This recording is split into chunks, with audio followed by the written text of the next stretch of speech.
le football, il faut toujours un peu de chance pour réussir. Certains joueurs ont toujours eu la chance de leur côté et tout s'est bien aligné pour eux, mais pour d'autres, l'histoire a été très différente.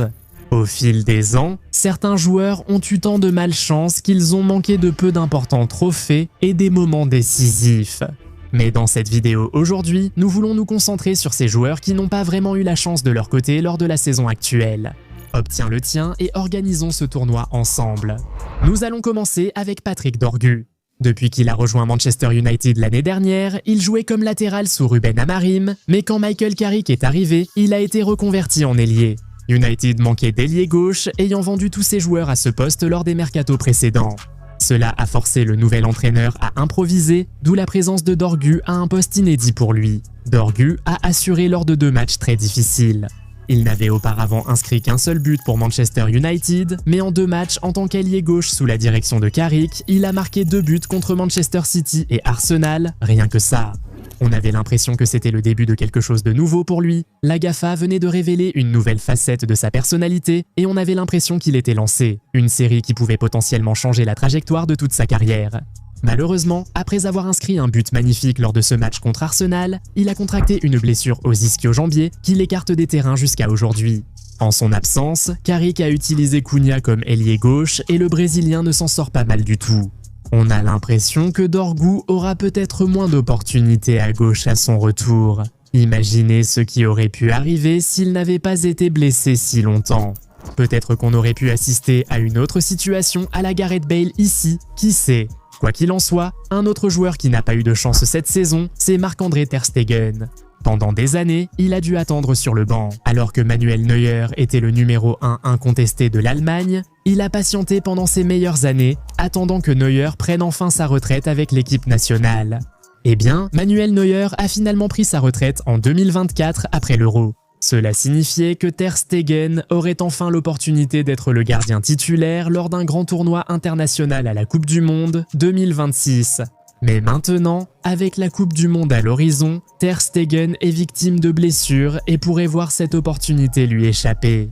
Il a débuté la saison blessé au dos, restant absent jusqu'en décembre. À son retour, il a été prêté à Gérone pour obtenir plus de temps de jeu avant la Coupe du Monde, puisque Johan Garcia avait pris sa place à Barcelone. Mais après seulement 2 apparitions avec son club en prêt, il a subi une blessure aux ischio-jambiers, ce qui l'a tenu éloigné des terrains jusqu'à présent.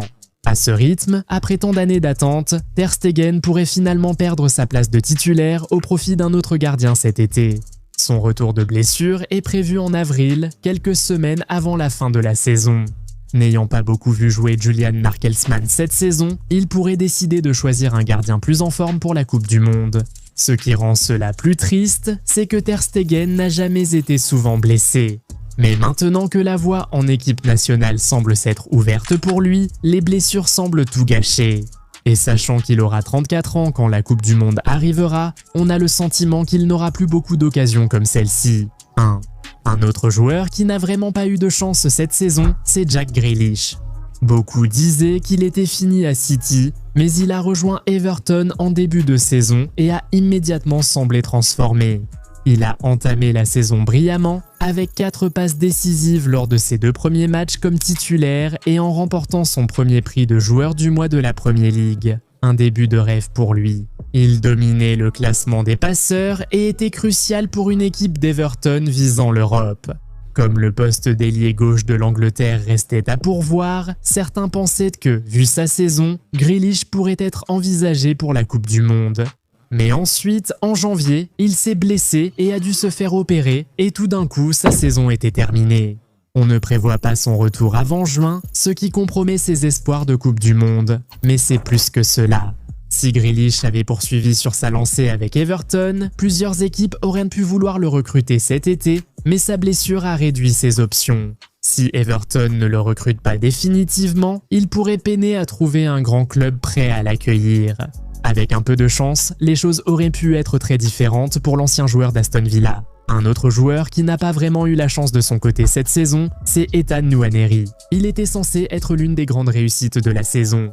Cependant, en raison de l'ambition du club et de la pression immédiate pour gagner, de l'argent a été investi l'été dernier dans des joueurs expérimentés, le reléguant ainsi sur le banc.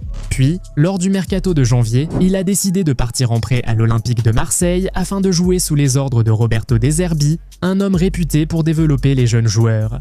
Mais peu de temps après que Noah Neri ait déménagé en France, De Zerbi a quitté son poste à Marseille.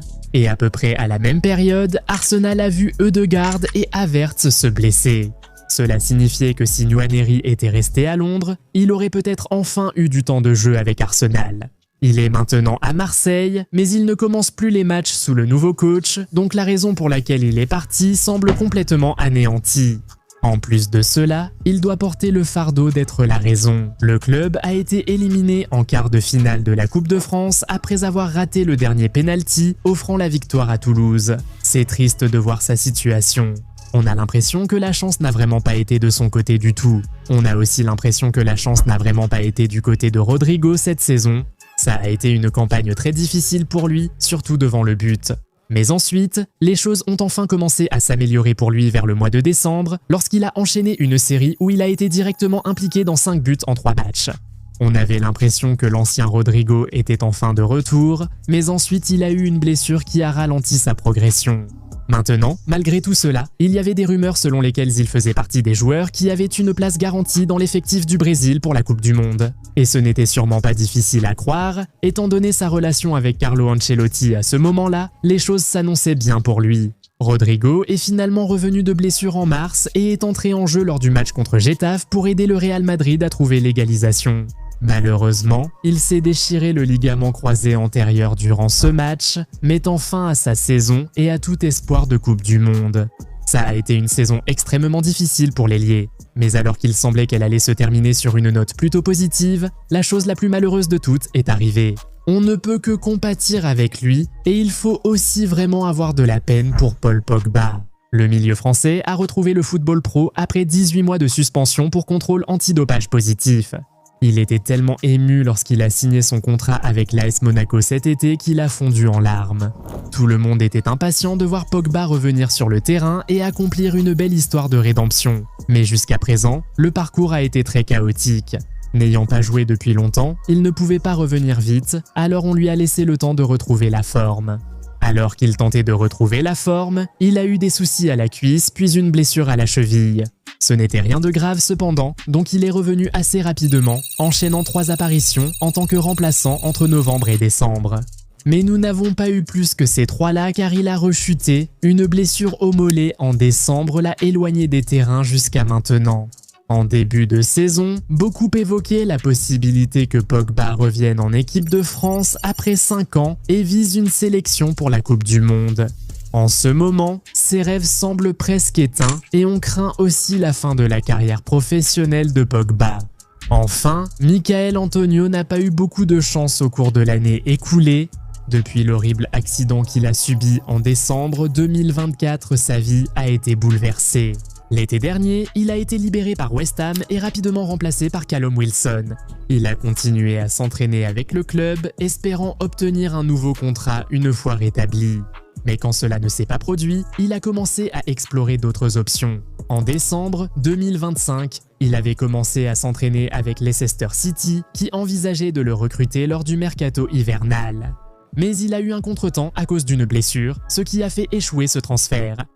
Mais celle qui a fait le plus mal, c'était la saga de Brentford. Donc, à cause de la nature de son accident, les clubs voulaient en voir Antonio s'entraîner avant de lui donner une opportunité.